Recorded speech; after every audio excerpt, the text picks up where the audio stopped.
Hi everyone, welcome back to Mindesk. Today we're going to go over some additional precision tools. Using this existing portico model, I want to create a very simple column using only a box. I'm going to make sure my mid, my near, and my end snaps are on. I'm also going to demonstrate 3 different ways to create a box. One with 3 points, one with 2 points, and one just using 1 point. So starting off by clicking on the surface using my near surface snap, I'm going to create an XYZ plane, bring up the Z, and create that box. And using my thumb pad to reactivate the same box, I'm going to click the bottom left box corner and then the top right box corner. Again, using my thumb pad to reactivate the box and using the Snappy Draggy feature, I'm going to align with the underside of the column top.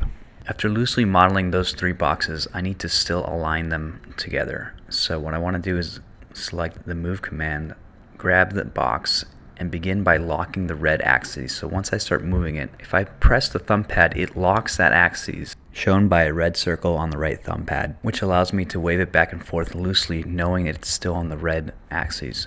So using the Snappy Draggy feature, I'm going to align it with the middle of the column. Again, I'll do it on the green axis, and I'll snap it to the center. The thumb pad on the right allows me to reactivate the tool quickly. So I can grab the object, lock it to the axis, and move it to the center, and move on to the next side.